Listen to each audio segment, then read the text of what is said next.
오늘 성경 본문 말씀은 사도행전 2장 42절부터 47절까지입니다. 그들이 사도의 가르침을 받아 서로 교제하고 떡을 떼며 오로지 기도하기를 힘쓰니라. 사람마다 두려워하는데 사도들로 말미암아 기사와 표적이 많이 나타나니 믿는 사람이 다 함께 있어 모든 물건을 서로 통용하고 또 재산과 소유를 팔아 각 사람의 필요를 따라 나눠주며 날마다 마음을 같이하여 성전에 모이기를 힘쓰고 집에서 떡을 떼며 기쁨과 순전한 마음으로 음식을 먹고 하나님을 찬미하며 또 온 백성에게 칭송을 받으니 주께서 구원받는 사람을 날마다 더하게 하시니라. 아멘. 우리는 사도행전 2장에서 성령께서 역사 속에 임재하시는 초자연적인 방언의 역사를 통해 베드로가 설교를 하게 된 배경을 다루었습니다. 그때 오순절을 지키러 전 세계로부터 경건한 유대인들이 천하 각국으로부터 와서 예루살렘에 머물러 있었는데 120여 명의 갈릴리 사람들이 초자연적인 방언을 말하는 것을 보고 깜짝 놀라게 됩니다. 그것은 있을 수가 없는, 가능할 수 있는 사건이 아니기 때문에 그곳에 천하 각국에서 모인 유대인들과 많은 사람들이 깜짝 놀랐어요. 그 놀란 원인에 대해서 사도행전 2장 11절에 보니 우리가 다 우리의 각 언어로 하나님의 큰 일을 말함을 듣는도다. 다 놀라며 당황하여 서로 이르되 이 어찌된 일이냐. 그리고 그들 중에는 신앙이 없는 무지한 사람들이 있었는데 그들은 성령님으로 인한 거룩한 방언의 현상에 대해 조롱하며 비웃었습니다. 또 어떤 이들은 조롱하여 이르되 그들이 새 술에 취하였다 하더라. 이에 베드로가 11 사도와 함께 서서 소리를 높여 설교를 하게 되었고, 그러면서 지금이 오전 9시인데 이들 120명의 갈릴리 사람들이 어떻게 술을 먹고 취하겠느냐 하며 이들은 취한 것이 아니라 성령을 받은 것이라고 설명하였습니다. 베드로는 곧바로 이들 120명의 방언 현상은 다름 아닌 구약의 요엘 선지자를 통해 선포된 예언이 성취된 것임을 알려주었습니다. 그러면서 베드로는 곧바로 성령 강림의 사건을 설명하기 위해 나사렛 예수님을 말하기 시작합니다. 그분의 십자가의 죽음 그리고 부활을 언급한 후에 나사렛 예수님의 부활은 다름 아닌 다윗의 왕권을 영원히 잇기 위한 유일한 방법임을 알려주면서 예수님의 부활 역시 다윗의 예언의 성취인 사실을 증거하였습니다. 그리고 마침내 확증한 바는 너희가 죽인 나사렛 예수님은 사실 하나님의 아들로서 이제 부활하심으로 완성된 영원한 사람이 되어 그리스도와 주가 되셨다는 사실을 선포했습니다. 그런즉 이스라엘 온 집은 확실히 알지니 너희가 십자가에 못 박은 이 예수를 하나님이 주와 그리스도가 되게 하셨느니라. 그러면서 베드로는 정확하게 그들의 죄가 무엇인지 지적합니다. 그 죄는 23절에 있어요. 너희가 법 없는 자들의 손을 빌려 나사렛 예수를 십자가에 못 박아 죽였도다. 의로운 의인 예수님을 가장 악인으로 삼아 십자가에 못 박아 죽였도다. 그것도 불법을 통해서 또 여러 가지 더러운 정치를 통해서 너희가 법 없는 자들의 손을 빌려 나사렛 예수를 십자가에 못 박아 죽였도다.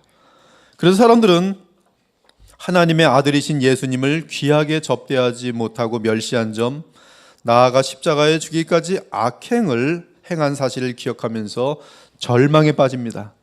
지금 예수님은 온 세상의 주가 되어하셨어. 이제 큰일 났습니다. 그래서 외칩니다. 우리가 어찌할꼬? 우리가 어찌할꼬? 이처럼 성령의 강림 사건으로 인하여 이 어찌된 일이냐라는 질문으로 시작한 군중들은 베드로의 설교를 들은 후 형제들아 우리가 어찌할꼬로 바뀌게 되었어요. 그리고 이에 대한 베드로의 답변은 회개였습니다. 회개하라. 사랑하는 여러분, 회개는 내가 나의 삶의 주인이 되었던 삶을 이제 하나님 나라 천국과 이 땅의 모든 세계의 주이신 예수님께 의탁하고 그분을 위해 살기로 삶의 방향을 바꾸는 것을 말합니다. 그러므로 베드로는 회개하라는 말씀과 함께 하나님께서 나사렛 예수님을 주와 그리스도가 되게 하셨다고 강조한 것이, 즉 이제 우리의 왕은 나사렛 예수님입니다. 그분은 다윗의 고백처럼 나의 주이십니다. 물론 우리 하나님도 우리의 주이시지만 나사렛 예수님 역시 우리를 위해 십자가에 죽으시고 부활 승천하셔서 만유의 주가 되셨으니 우리의 영원한 주이십니다.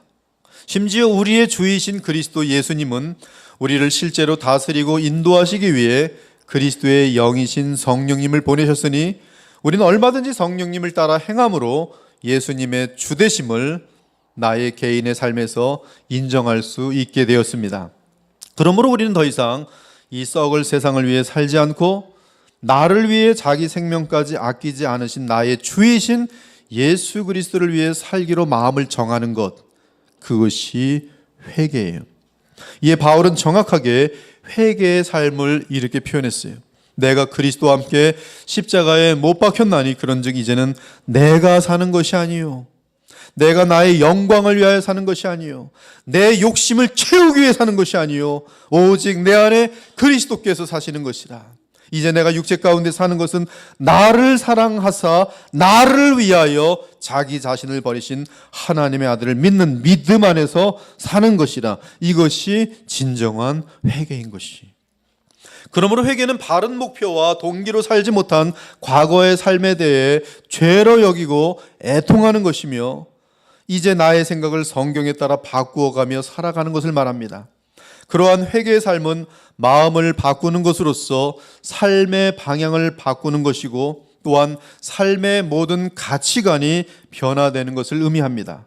그리고 이제 더 이상 썩어질 이 세상이 아니라 썩지 않을 영원한 하나님의 나라를 위해 살기 시작하는 것, 그것이 그리스도인의 삶인 것이. 이처럼 베드로는 회개하라고 외친 후에 각각 예수 그리스도의 이름으로 세례를 받으라고 말합니다. 그리하면 죄사함과 함께 성령의 선물을 받게 될 것이라고 하였어요. 그러면 예수 그리스도의 이름으로 세례를 받으라는 뜻은 무엇입니까? 이 원어를 보면 이름으로 할 때 전치사 일반적으로 n을 사용하는데 n을 사용하지 않고 에피라는 전치사를 사용하고 있어요. 이는 예수 그리스도의 이름에 일치하여라는 뜻입니다.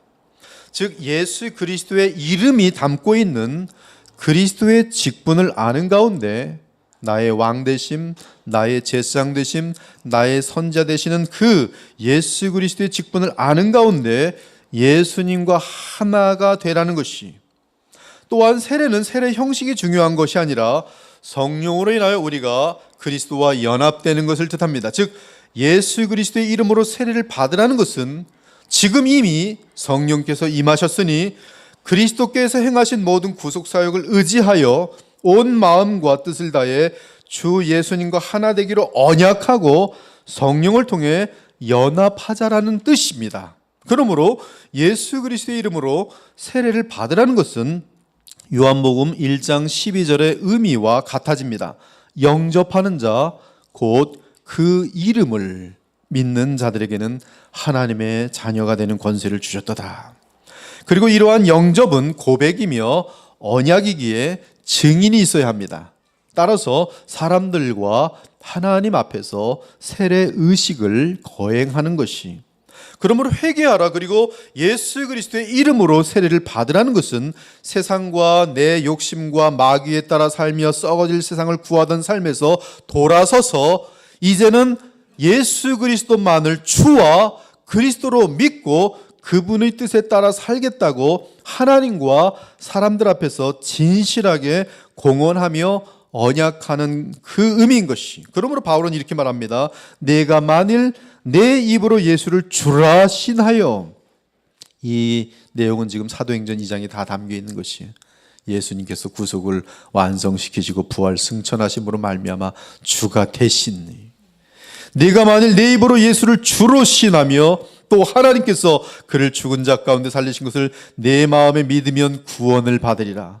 사람이 마음으로 믿어 의에 이르고 입으로 신하여, 누구 앞에서? 사람들과 하나님 앞에서 입으로 신하여 구원에 이르느니라. 성경에 이르되 누구든지 그를 믿는 자는 부끄러움을 당하지 아니하리라 하니 유대인이나 헬라인이나 차별이 없음이라. 한 분이신 주께서 모든 사람의 주가 되사 그를 부르는 모든 사람에게 부요하시도다. 누구든지 주의 이름을 부르는 자는 구원을 받으리라. 이처럼 베드로가 제시한 것처럼 우리가 회개하고 예수 그리스도의 이름으로 세례를 받으면 우리는 죄사함과 함께 성령을 선물로 받게 됩니다. 즉 회개와 함께 예수 그리스도를 참되고 진실하게 믿고 따르면 하나님은 그리스도 예수님을 의지하는 우리를 그리스도의 속죄로 인하여 우리의 모든 죄를 사하여 주시고 또한 성령을 선물로 주시는 것이.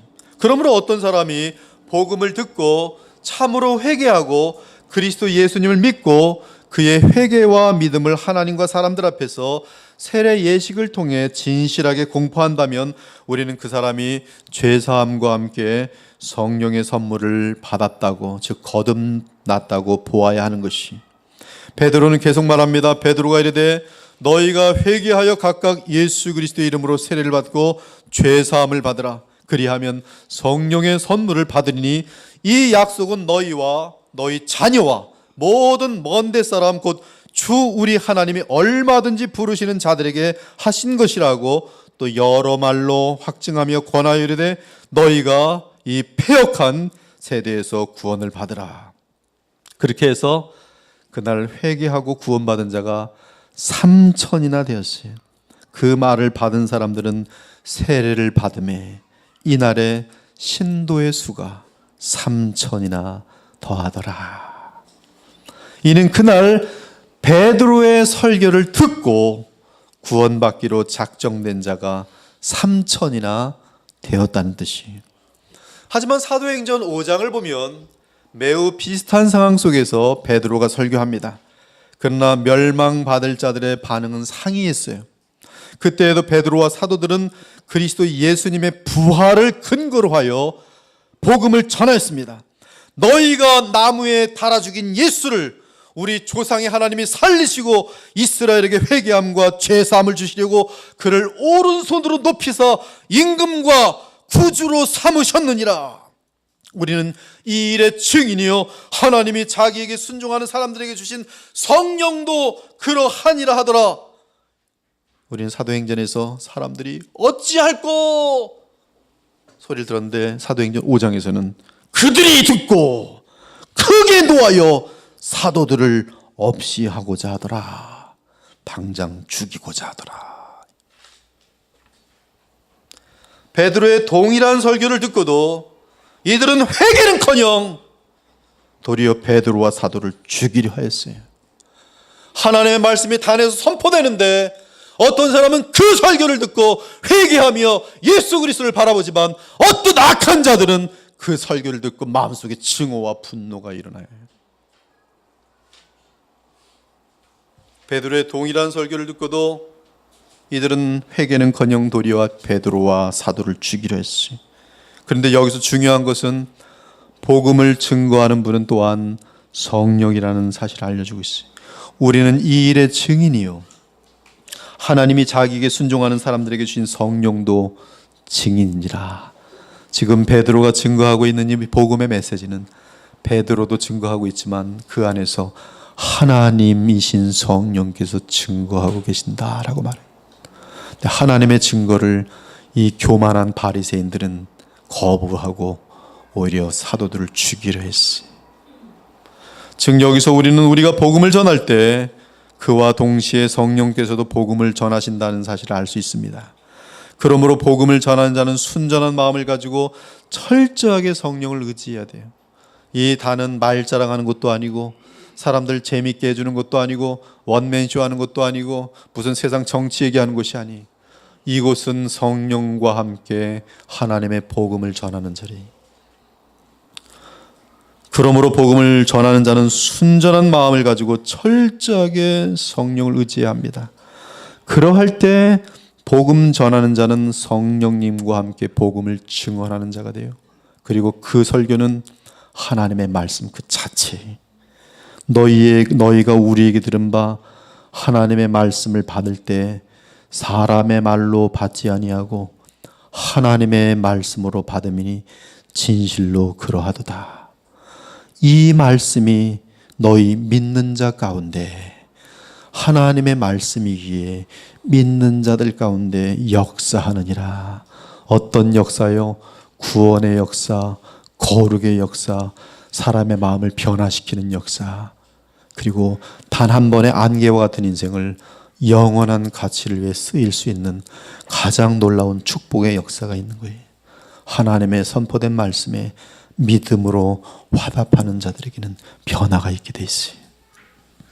이러한 상황에서는 오직 하나님께서 마음을 흔드시는 택한 자들이 회개하고 구원받게 되는 것이.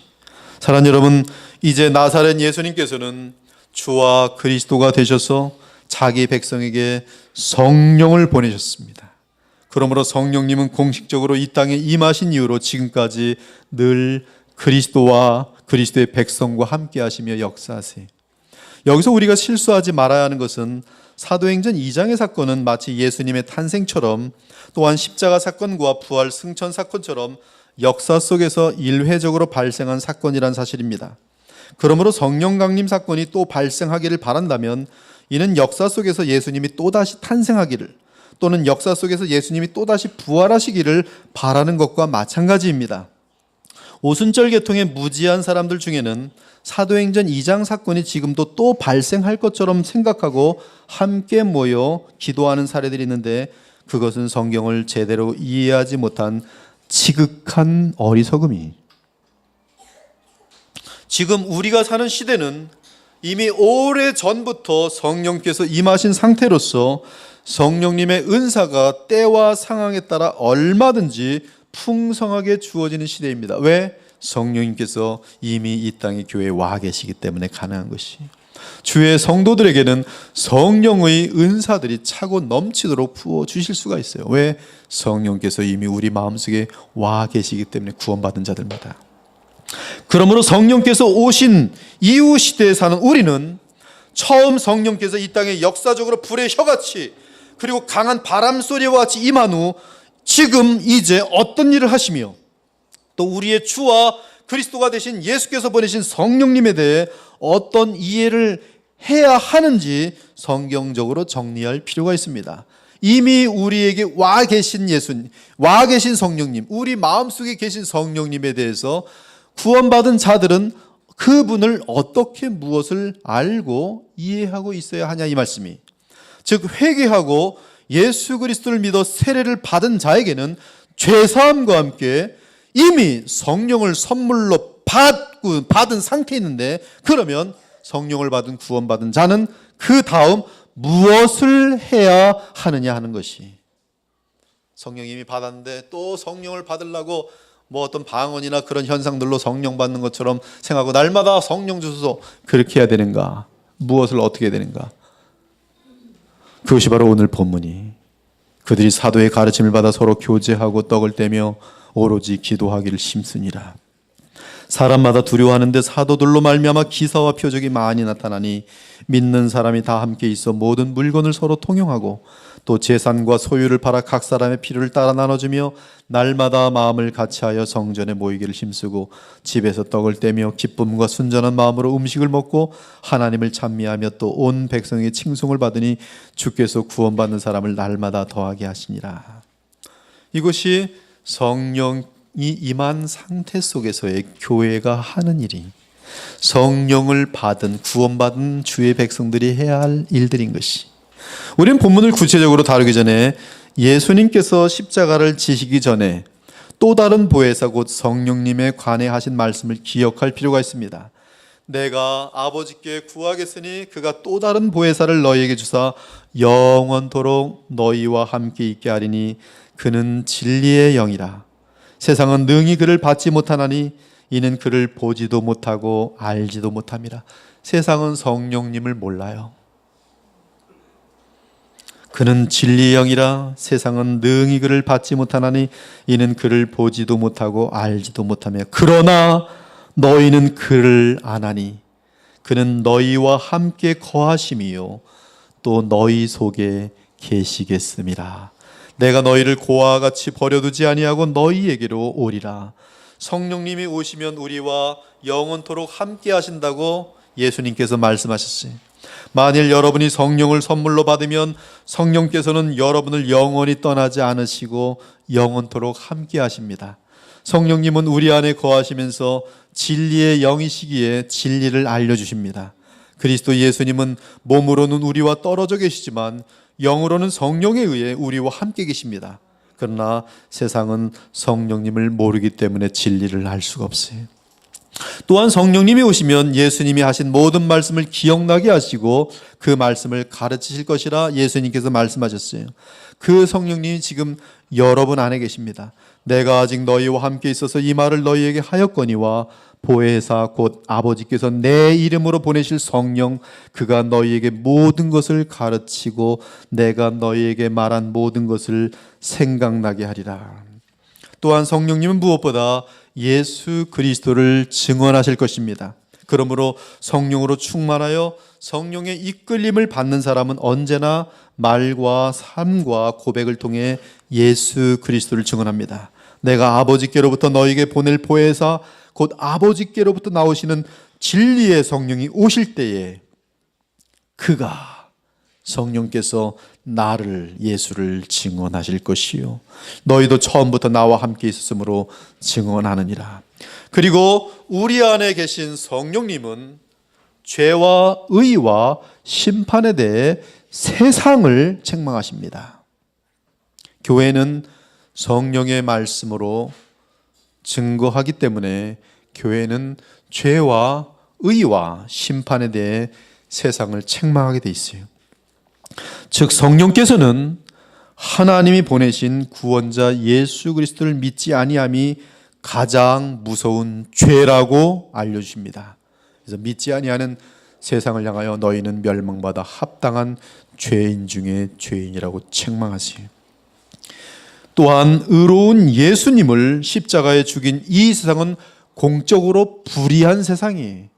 가장 완전한 의인이신 예수님을 가장 불의한 자로 재판을 내리고 사형선고, 십자가에 사형선고를 내린 이 세상 불의하며 그러나 하나님은 의로운 예수님을 버리지 아니하시고 만유의 주가 되게 하시고 그리스도가 되게 하셨기 때문에 세상은 불의한 것이, 의로우신 예수님은 하나님 보좌 앉으셔서 영원한 주가 되셨다는 사실을 알려주는 것이, 그러므로 예수님을 십자가에 못 박은 이 세상은 불의하다는 것을 분명히 알려줘야 하는 것이, 그러므로 이 성령의 책망을 들으면 세상은 있을 곳이 없어요. 멸망밖에 없어요. 하나님의 이 멸망하시는 심판이 타당성, 그것을 그들은 인정할 수밖에 없는 것이. 이에 원수 마귀는 십자가에서 이미 예수님께 패배하여 심판받았음을 세상에 알려주시며 책망하는 일. 지금 너희가 죽인 예수, 마귀가 죽인 예수, 그 예수는 지금 만왕의 왕이시고 만유의 주이시며 하나님의 나라와 이 세상의 모든 것을 완전하게 다루시는 주님이세요. 주님이세요. 그러나 그리스도의 백성을 향해서는 성령께서는 모든 진리 가운데로 인도하실 것입니다. 그러나 진리의 성령이 오시면 그가 너희를 모든 진리 가운데로 인도하시리니 그가 스스로 말하지 않고 오직 들은 것을 말하며 장래일을 너희에게 알리시리라. 그가 내 영광을 나타내리니, 제 가슴이 이 문장을 읽을 때마다 울렁거려요. He will glorify me. 성령은 나를 영화롭게 하리라. 그가 내 영광을 나타내니 내 것을 가지고 너희에게 알리시겠습니다. 성령은 독자적으로 활동하지 않고 예수님께서 이루신 구속과 예수님이 하신 말씀을 가지고 우리에게 알려주시고 해석해 주시고 적용해 주세요. 그러므로 내가 말하기를, 예수님이 말씀하시는 것이, 그가, 성령께서 내 것을 가지고 너희에게 알리시리라. 지금 우리 안에 거하시는 성령께서 어떤 일을 하시는지에 대해서는 성경 전체에 걸쳐 방대한 양이 실려 있습니다. 그러나 오늘 우리는 성령의 사역을 다 다룰 수는 없고 부분적으로 몇 가지만 계속 정리하고자 합니다. 예를 들어 고린도전서 1장과 2장이, 고린도서 1장 17절을 보면 오직 성령이 역사하셔야 그리스도의 십자가의 능력이 우리의 삶에서 나타나는 것을 알려줍니다. 오직 복음을 전하게 하려 하심이로되 말의 지혜로 하지 아니함은, 말 힘 가지고 기독교 움직이는 거 아니에요. 말 논리 가지고 따진다고 사람 변화되는 거 아니에요. 속지들 마십시오. 오직 복음을 전하게 하려 하심이로되 말의 지혜로 하지 아니함은 무엇으로 해야 돼요? 성령을 의지하고 해야 되는데 그래야만 그리스도의 십자가의 능력이 나타나요. 그러나 말의 지혜로 하게 되면 그리스도의 십자가가 헛되게 된다. 오직 복음을 전하게 하려 하심이로되 사람의 말의 지혜로 하지 아니함은 그리스도의 십자가가 헛되지 않게 하려 함이라. 이 말씀을 문맥에서 볼 때 성령을 의지하지 않고 사람의 지혜로 그리스도의 십자가를 전하면 아무런 능력이 나타나지 않는다는 것이에요. 우리 그리스도의 보혈교회 코디 여러분, 그냥 지식 전달하는 것이 코디라고 생각하지 마시오. 영혼 죽이는 일이에요. 내가 전하는 것이 생명이 되려면 영혼들을 위해서 기도해야 돼요. 지금 말하는 것이 하나님의 은혜로 같이 전달되어질 수 있도록 하고 쉐어하는 것이에요. 또다시 가서 또 설교 2번 하면 안 돼요. 은혜 받은 설교를 가서 코디가 다 망쳐놓을 수 있어요. 말의 지혜로 하는 것이 아니란 말씀이, 지식을 전달하는 것이 아니란 말씀이. 이 말씀을 문맥에서 볼 때 성령을 의지하지 않고 사람의 지혜로 그리스도의 십자가를 전하면 아무런 능력이 나타나지 않아요. 그러나 성령을 의지하고 그리스도의 십자가를 알면 거룩한 능력이 복음을 통해 전파되고 또한 신자의 삶에 역사하는 것을 알 수 있습니다. 그런데 우리는 지금 성령을 받은 상태에 있어요. 따라서 성령님에 의해 진리로 인도함을 받을 수 있고 나아가 성령의 능력에 의해 거룩한 삶을 살 수 있습니다. 또한 고린도전서 1장 21절을 보면은 하나님의 지혜에 있어서는 이 세상이 자기 지혜로 하나님을 알지 못하므로 하나님께서 전도에 미련한 것으로 믿는 자들을 구원하시기를 기뻐하셨도다라고 말합니다. 이는 세상이 자기의 지혜를 통해서는 하나님을 알지 못하게 하신 것이 하나님의 지혜라는 것이, 종종 보면 이 인간의 지혜로 알 수 없는 것을 가지고 인간의 지혜로 알려보려고 또 깨달아 보려고 하는 어리석은 자들이 있어요. 그들은 하나님의 지혜를 영원히 모릅니다. 그래서 뭘 많이 아는 것 같은데 교만해져 갖고 오히려 교회를 다 망쳐놔요. 한국 교회를 망쳐놓습니다. 교만한 자들이. 이 세상이 자기의 지혜를 통해서는 하나님을 알지 못하게 하신 것이 하나님의 지혜. 하나님은 오직 우리가 전하는 미련해 보이는 복음을 통해 성령께서 역사하심으로써 믿는 자들을 구원하기를 기뻐하시고, 그러므로 그리스도는 하나님의 능력이며 하나님의 지혜가 되시지만 그 진리대로 그리스도가 우리에게 능력이 되고 하나님의 지혜가 되려면 성령의 조명하심과 역사가 있어야 하는 것입니다. 그러므로 우리에게 그 일을 위해서는 반드시 필요한 것이 무릎 꿇는 기도가 없어서는 아니 돼요. 기도하지 아니하는 지식꾼들, 그것은 오히려 교회를 아주 차갑고 메마르게 만들어요. 기도하지 않고 하나님 말씀을 가르치는 자들은 성령의 역사를 차단시키는 주인공들이. 그러므로 성령을 선물로 받은 사람은 이제 그리스도의 복음을 들을 때 만일 마음을 어린아이같이 겸손하게 하고 복음을 받는다면 그 복음은 얼마든지 그에게 전능하신 하나님의 능력이 됩니다. 나아가 그리스도로부터 나오는 빛과 생명을 받게 됩니다.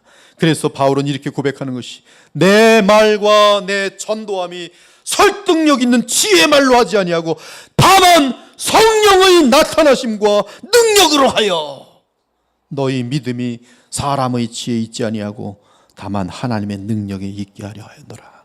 50년 설교 드렸는데 돈 1억에 무너져 버려갖고 사기꾼 중에 사기꾼이 된다면 그 무슨 50년 교회 다니는 게 무슨 의미가 있어요? 사람의 지혜로 많은 얘기를 들었는데 하나님의 능력에 서서 변화되는 모습들이 없었던 것이, 설교자들의 책임이 얼마나 큰지 몰라요. 내 말과 내 전도함이 설득력 있는 지혜의 말로 하지 아니하고, 얼마나 설득력 있게 말을 잘할 수 있는데 예화 들고 뭐 여러 가지 도구 사용하고 뭐 이 동영상 엄청난 자료를 사용해서, 그러나 성령을 의지함이 없는, 기도가 없는 설교는 아무런 역사가 없어요. 내 말과 내 전도함이 설득력 있는 지혜 말로 하지 아니하고 다만 성령의 나타나심과 능력으로 하여 너희 믿음이 사람의 지혜 있지 아니하고 다만 하나님의 능력에 있게 하려 하였노라. 이 하나님의 능력이 여러분에게 임하면 무슨 역사가 나타납니까? 변화의 역사가 나타나요. 아름다운 사람들로 돼요. 예수님을 닮는 사람이 돼요. 죄를 이기는 사람이 됩니다. 하나님께 쓰임받는 사람이 돼요. 그가 가는 곳마다 하나님의 복음이 전달됩니다. 또한 우리가 하나님의 말씀을 읽고 복음을 들을 때 하나님의 마음과 뜻을 알 수가 있어요. 오직 하나님이 성령으로 이것을 우리에게 보이셨으니 성령은 모든 것 곧 하나님의 깊은 것까지라도 통달하시느니라. 사람의 일을 사람의 속에 있는 영외에 누가 알리요? 이와 같이 하나님의 일도, 이 하나님의 일은 고린도전서 2장에 볼 때 십자가의 복음입니다. 십자가의 복음은 성령의 도우심 없이는 절대로 전인격적으로 와닿지가 않아요. 예수님이 나를 대신하여 죽었대. 아무런 감독도 없어요. 감동도 없고 고마움도 없어요. 나를 대신하여 죽었다는구나. 아, 신난다. 죄나 서짓자. 아, 나 대신 죽었대. 이런 하나님의 은혜를 아주 더럽고 무자비하게 역이용하는 그러한 안티노미한 무법주의자들은 나올지 몰라도요, 우리가 이 하나님의 이 복음이 성령의 역사로 말미암아 와닿을 때만이 그것을 인해서 변해드리는 거예요. 사람의 일을 사람의 속에 있는 영외에 누가 알리요? 이와 같이 하나님의 일도 하나님의 영외에는 아무도 알지 못하느니라. 우리가 세상의 영을 받지 아니하고 오직 하나님으로부터 온 영을 받았으니 이는 우리로 하여금 하나님께서 우리에게 은혜로 주신 것들을 알게 하려 하심이라. 우리가 이것을 말하거니와 사람의 지혜가 가르친 말로 아니하고 오직 성령께서 가르치신 것으로 하니 영적인 일은 영적인 것으로 분별하느니라.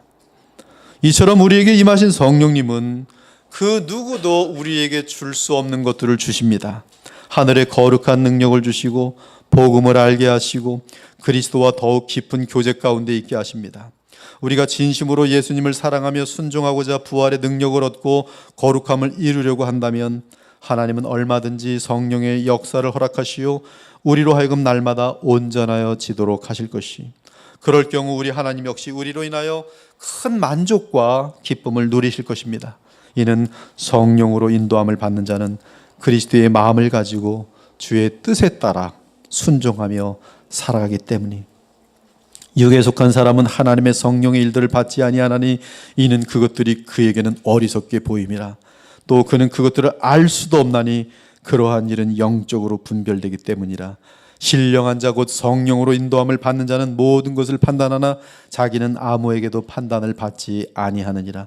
누가 주의 마음을 알아서 주를 가르치겠느냐?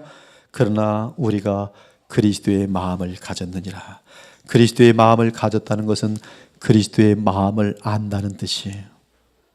제가 제 아내의 마음을 사랑하면 사랑할수록 알아요.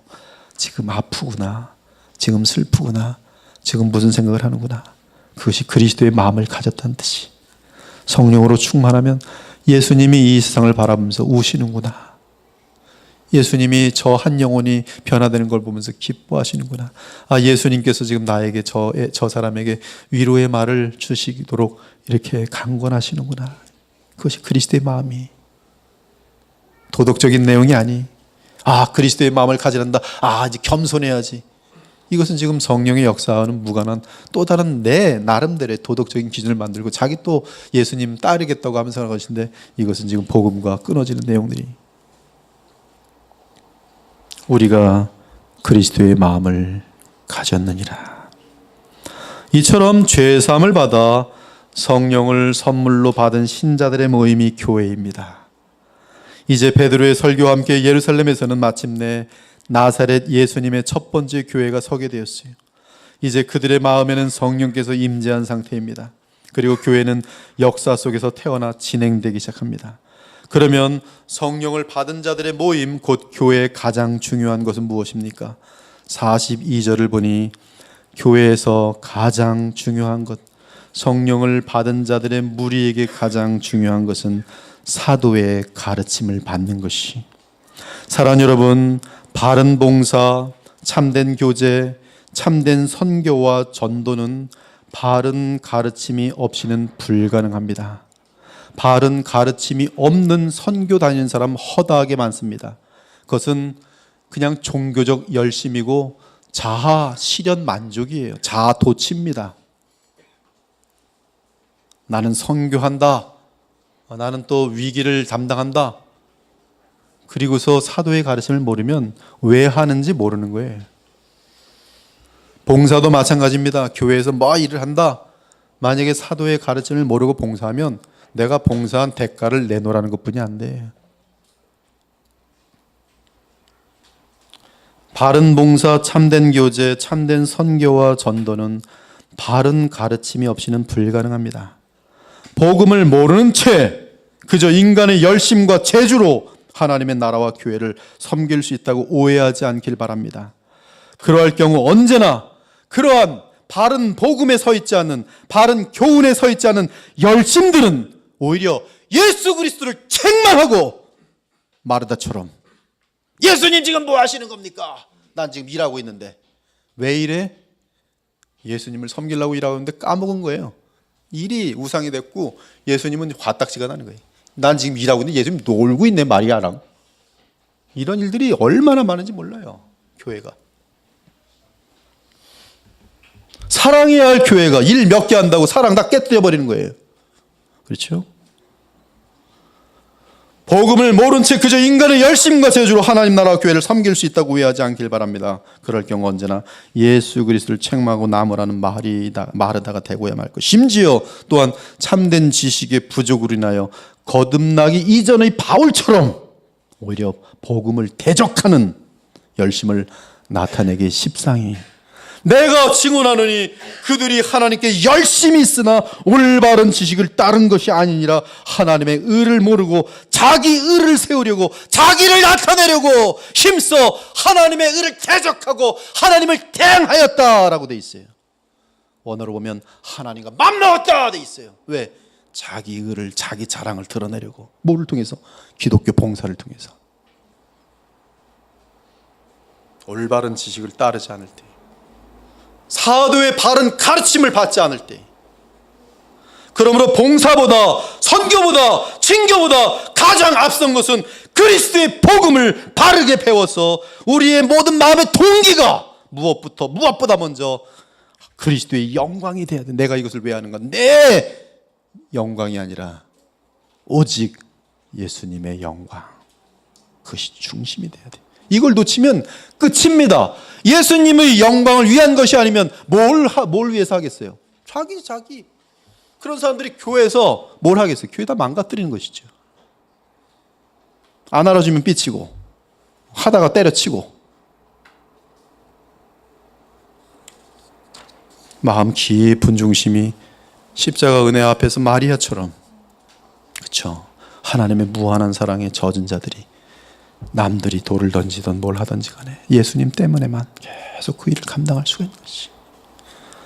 그래야 비로소 우리는 성령을 따라 순종하고 봉사하고 선교하고 친교할 수 있는 것이. 올해 우리는 태국 선교를 향한 큰 지금 길을 하나님께서 열어주셨어요. 기도 많이 하세요.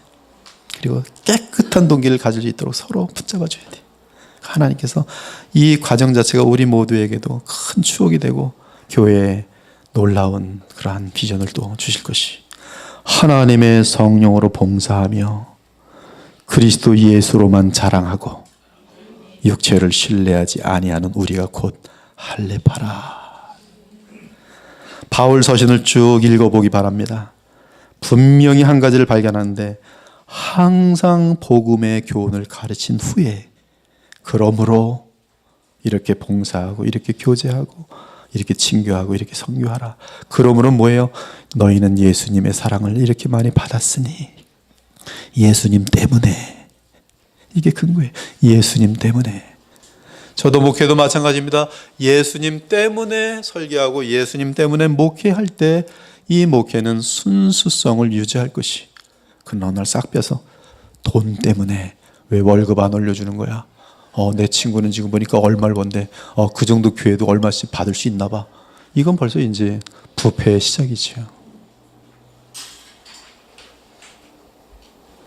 오직 복음에 대한 바른 그러한 깊은 성령 안에서의 예수님을 향한 감사와 사랑이 넘치는 가운데, 그리고 봉사하고 교제하고 친교하고 선교할 때 여기에는 탈이 나지가 않아요. 마귀가 틈타지 않아요.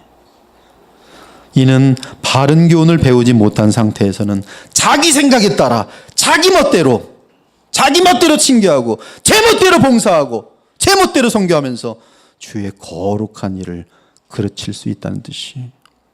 성령을 선물로 받은 교회 공동체는 복음의 가르침을 받은 후에 그 다음 무엇을 합니까? 둘째는 서로 교제하는 것이. 여기서 교제는 코이노니아입니다. 이 원어의 뜻은 같은 근원을 나누고 있다는 뜻이. 그래서 코이노니아는 친교, 교제, 사귐, 나눔, 참여, 하나됨 등 수많은 번역이 이 성경 내에서 가능합니다. 그렇게 번역되어 있고요. 하지만 본문에서 말하는 교제는 곧 코이노니아는 같은 예수 그리스도를 주로 모신 주의 백성들이 서로를 깊게 알아가는 것을 말합니다. 이것은 요한일서 1장 3절과 4절의 같은 개념이에요. 우리가 보고 들은 바를 너희에게도 전함은 너희로 우리와 코이노니아 사귐이 있게 하려 함이니 우리의 사귐은 아버지와 그의 아들 예수 그리스도와 더불어 누림이라. 우리가 이것을 쓰면 우리의 기쁨이 충만하게 하려 함이라. 우리는 소드 및 여러 작은 모임 등을 통해 자신의 영적인 실패와 성공들을 나누면서 복음의 능력으로 인한 풍성함을 나누어야 합니다. 그러면서 그리스도 주를 높일 때, 그러면서 성령님을 통해 그리스도 안에서 받은 것을, 그것이 물질이든 재능이든 영적인 것이든 서로 한 군데 놓고 함께 나올 때, 그것이 바로 42절이 말하는 서로 교제하는 것이.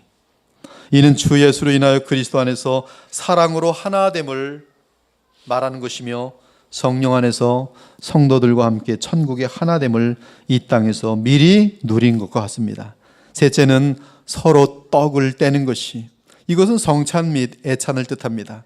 즉 그리스도의 십자가의 죽으심이 나를 위한 것임을 단 한시라도 잊지 않고 함께 모여 주 예수님을 기리고 찬양하고 예배드리고 성찬을 거행하고, 그리고 우리가 예배 이후에 친교 나누잖아요. 이 친교는 사실은 애찬이에요. 서로 떡을 떼는 과정이에요. 그래서 여러분 친교 시간에 정말 서로 사랑하세요. 격려하는 말 해주세요. 너무 가장 반가워하세요. 마음속에 예배 때 다짐을 하세요. 내가 오늘 이분을 가장 반가워하리라. 이분들처럼 가장 반가운 사람이 이 세상에 어디 있습니까? 같은 믿음을 갖고 같은 하나님의 자녀인데 가장 밝은 웃음으로 인사하리라. 그렇게 하셔서 사랑할 각오를 하고 친교실로 들어가세요. 친교실에 들어갔는데 그냥 인사도 안 하고, 인사하면 기름이 피하네. 너나 밥 먹어라, 난 떨어져 앉는다. 뭐 이거는 지금 지금 이 떡을 떼는 게 아니죠. 서로 떡을 떼는 것은 함께 예배하였으면 그 주님으로부터 받은 사랑, 성도들 간에 서로 함께 친교하는 것이. 그래서 기뻐하고 감사하고 서로 음식을 나누는 것이 성령을 선물로 받은 교회가 가지는 시간들이. 이런 애찬의 시간에 이쁜 말을 많이 해야겠지요. 말할 기회가 딱 주어지면 아픈 말들 하지 말고, 그리고 오늘따라 못생겼어요 이런 말들 하지 말고, 오늘 왜 왔어요 재수 없게 이런 말들 하지 말고, 정말 그 시간에 하나님의 사랑으로 가득해서 주님께서 한 공동체에 형제자매 만들어준 이분들 나의 가장 소중한 지체로 알고 서로 사랑하는 그것이 바로 떡을 떼는 거예요. 넷째는 오로지 기도에 힘쓰는 것입니다. 거룩을 위해서, 교회를 위해서, 하나님 나라가 이 땅에 임하기를 위해서 기도해야 돼요. 그리고 우리의 모든 사정을 주께 아뢰며 그 어떤 상황에서도 주의 뜻을 이루는 도구 되기 위해 늘 깨어 기도하는 것이 오로지 기도에 힘쓴다는 뜻이. 복음의 종들을 위해 기도하시고 성도를 위해 기도하고, 기도하면요 생각이 나요. 그리고 전화하게 됩니다. 전화 단 한 번도 안 한다는 것은 한 번도 기도를 안 한다는 듯이 서로 기도하고 아픈 자를 위해 기도하고 믿음이 연약한 자들을 위해 기도하고 나라를 위해 기도하고 어둠 속에서 마귀의 종노릇하는 자들이 회개하고 주께 돌아오기를 기도해야 합니다. 즉 쉬지 않고 기도함으로 그리스도 안에서 하나님과의 교통을 놓치지 않는 것이요 성령의 충만함을 계속 유지하는 것이. 다섯째는 44절을 보면 교회 공동체는 서로의 풍성함을 나누어 부족한 자가 없도록 돌봐야 합니다. 이 44절 이 부분은 대단히 중요한 것이 우리 그리스도의 보혈교회는 성경대로 행정을 해 나갈 것입니다. 지금 이것은 교회의 헌물이 바쳐지면 봉헌을 통해 그 헌물은 주 하나님의 거룩한 예물이 됩니다. 주님의 이 거룩한 예물은 무엇보다 먼저 교회 공동체의 지체들을 위해 주의 이름으로 귀하게 쓰여져야 합니다. 이때 교회 공동체 내에서는 가난한 자는 물질 공급을 받을 수 있어야 하고 마음이 힘든 자는 위로를 받을 수 있어야 하고 지식이 부족한 자는 하나님의 말씀으로 공급받을 수 있어야 합니다.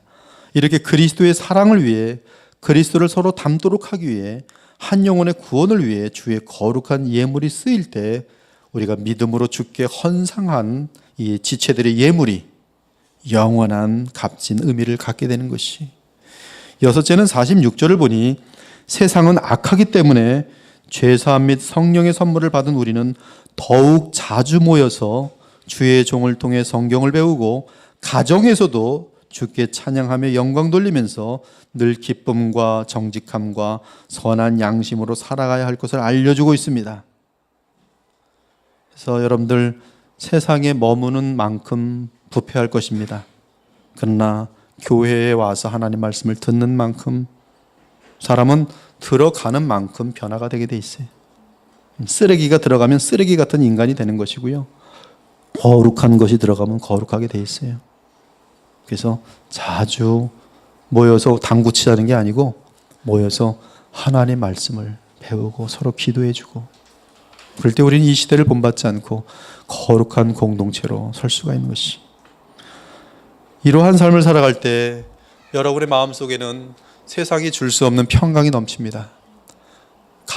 말로 표현할 수 없는 기쁨이 넘쳐요. 아무 세상이 부럽지 않습니다. 이것은 진심이에요. 하나님의 나라를 누린 자들은 오직 예수님으로 인한 만유의 주이신 예수님으로 인한 그 기쁨이 흘러넘치기 때문에요. 그냥 쉬지 않는 감사, 쉬지 않는 사랑의 고백이 나요. 심지어 죽음보다 더 강한 사랑의 마음을 갖게 돼요. 그것은 말로 형언할 수 없는 행복이요, 황홀함이요, 거룩한 기쁨인 것이. 그것이 주님께서 우리 모두에게 주시기를 원하시는 지복. 그리고 그것이 하나님의 나라에 들어갔을 때 영원히 주어질, 무한하게 주어질 행복이. 근데 그것이 성령 안에서 지금 교회 내에서 여러분의 삶 가운데 가능하다는 것이, 그것이 하나님의 나라가 너희 가운데 임하였다. 성령으로 말미암아 하나님의 나라가 너희 가운데 이미 임하였다. 하나님의 나라는 곧 의와 평강과 희락, 성령 안에서 의와 평강과 희락이라.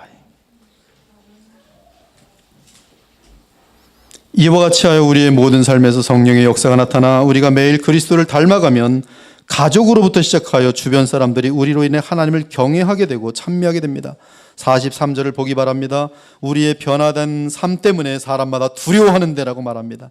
이는 우리의 말과 행실에서 하나님의 향기가 난다는 뜻이, 그리스도의 모습이 나타난다는 뜻입니다. 그러므로 사람들은 우리를 업신여기지 않고 저 깊은 마음속에서 경외심을 갖게 됩니다. 물론 어둠에 속한 자는 자신들의 정체를 드러내면서 서로 힘을 모아 대적하려고 할 것입니다. 하지만 베드로의 첫 설교 때 그 설교를 들은 자들처럼 주께서 택한 자라면 우리의 삶의 변화와 분위기를 대하게 되면서 우리가 어찌할 거라고 물을 것입니다.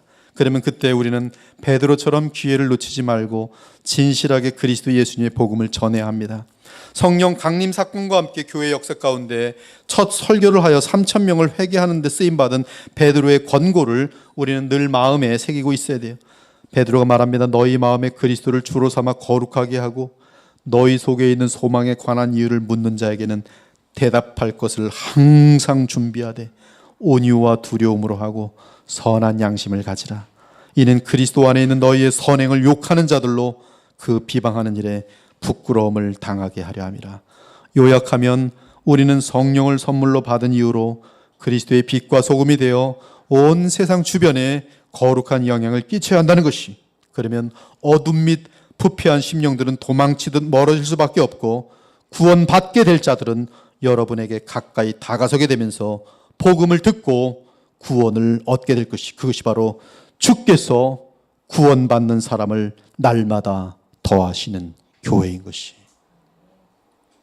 사랑하는 여러분, 여러분은 성령을 선물로 받으신 구원받은 백성들이니 쉬지 말고 성령으로 충만하길 바랍니다. 그리고 계속적으로 죄를 이겨나가면서 그리스도를 닮는 놀라운 변화를 나타내기 바랍니다. 또한 교회 공동체 성도 간에 서로 나누기를 힘쓰기 바랍니다. 물질뿐만 아니라 따스한 관심과 기도 그리고 바른 교훈으로 서로 격려하기 바랍니다. 그리고 날마다 마음을 같이하여 예배당에 모이기를 힘쓰고 집에서 가족들과 함께 또한 교우들을 불러 함께 떡을 떼며 주 하나님과 예수님을 기리기 바랍니다. 그리고 사회에서나 어디서나 항상 정직하고 진실한 양심과 마음으로 늘 찬양하면서 기쁨과 순전한 마음으로 살아가기 바랍니다. 그러할 때 주변 사람들이 성령으로 충만한 그리스도인들을 보면서 하나님을 향한 신기한 경외심을 느끼게 됩니다. 그리고 그리스도의 보혈교회에 대한 우리 지체들이 지금 오늘 말씀대로 수고하고 노력한다면 그리스도의 보혈교회에 대한 밝고 아름다운 소문이 사방으로 퍼지면서 주께서 구원받는 사람들을 날마다 더하실 것이. 마지막으로 분명하게 언급하고 싶은 것은 하나님이 기뻐하시며 친히 세우시는 교회는 구원받는 사람을 날마다 더하시는 것이지 그냥 사람들이 많이 늘어나는 것을 의미하는 것이 아니라는 것이. 이에 사도행전 2장 41절도 그 말을 받은 사람들은 세례를 받음에 그날에 신도의 수가 3,000이나 더하리라고 하여 신도를 강조했어요. 만일 사람은 늘지만 구원받은 사람이 느는 것이 아니라면 그러한 교회는 주 하나님께 아무런 가치가 없습니다. 거룩을 이루지 못하는 교회는 아무런 가치가 없어요. 그냥 동창회를 간 거나 극장 간 거나 교회 간 거나 별 차이가 없는 것이, 그건 종교 현상일 뿐입니다. 이번 이재록 2단 사이비의 교회는 13만 명이 모여요. 구로 지역에서. 그 무리가 하나님이 기뻐하시는 참 교회겠어요? 전혀 엉터리 복음, 이단적인 직통 계시를 받는 주의 사자라고 외치는 자인데, 하나님 나라의 확장은 구원받는 사람이 더해지는 것이. 누가 구원받은 사람입니까? 그렇습니다. 회개하고 주 예수 그리스도의 이름으로 세례를 받은 후 그 이후 쉬지 않고 복음의 가르침을 받아 성령의 가르침과 거룩한 능력으로 살아가는 믿음의 사람들이 하나님이 보시기에 귀한 것이요, 그러한 교회가 하나님이 보시기에 너무나 아름답고 가슴이 아프고 감동하는 것이지, 아무런 변화가 없는 그냥 새 속에 물든 그런 죄로 가득한 인간들이 계속 늘어나는 것은, 그러면서도 회개치 않고 그러면서도 예수님을 믿지 않는 자들만 늘어난다면 그것은 정치 세력 힘을 키우는 것이지 교회가 아니에요. 사람 많이 모으게 하느라고 뭐 탤런트 불러다가 하고 맨날 쇼하고 뭐 장구도 치고. 구원받은 사람은 성령에 의해 거듭난 사람이며 그리스도께 참으로 속한 자로서 이제 그의 삶은 복음을 듣고 배움으로써 성령의 도우심과 역사 가운데 그리스도의 분량까지 자라날 자들인데, 그러한 구원받는 사람을 주께서 교회에 날마다 더하여 교회가 늘었다는 것이.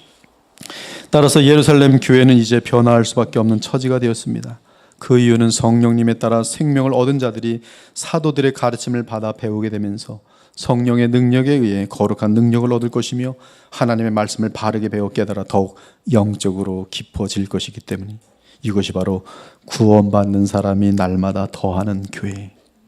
어떤 때는 한두 사람, 어떤 때는 10사람, 어떤 때는 한 사람, 어떤 때는 수십 명이 교회에 날마다 주마다 달마다 해마다 더하는 교회가 바로 주의 성령께서 복음과 함께 역사하시는 교회인 것이. 왜 이러한 현상이 가능합니까? 주 하나님께서 친히 그 교회에 영생 얻는 자들을 더하시기 때문인 것이. 나는 심었고 아볼로는 물을 주었을 때 오직 하나님께서 자라나게 하셨나니 그런즉 심는 이나 물 주는 이는 아무것도 아니로되 오직 자라나게 하시는 이는 주 하나님이시라. 이 교회는 주 하나님의 교회고 그러므로 구원받는 자들이 계속 더하여질 것이. 우리 복된 그리스도의 보혈교회 이 마지막 시대에 하나님의 복음을 위하여 깨끗하게 함께 쓰일 수 있도록 다 같이 회개하고 성령의 뜻에 따라서 오늘 주신 말씀대로 말씀을 따라 순종하면서 함께 서로 사랑하여 가는 아름다운 교회 되시기를 우리 주 예수 그리스도 이름으로 축원합니다. 아멘. 기도 올리겠습니다. 주 하나님 감사합니다. 주의 성령 의지하고 주의 말씀 전하였습니다. 주의 성령께서 사랑하는 백성들의 마음을 만져주셔서 그 마음이 이쁘게 아름답게 또 순수하게 또 순한 양처럼 변화되어서 주님 따라 살고 싶은 마음, 주님의 성품 담고 싶은 마음 충만하게 하시고 서로 사랑하고 싶은 마음 가득하게 하셔서 이 시대에 주님 마음껏 사용하시는 그 날마다 구원받는 자를 더하시는 교회 되게 하여 주옵소서. 살아계신 우리 주 예수 그리스도의 이름으로 기도 올리옵나이다. 아멘.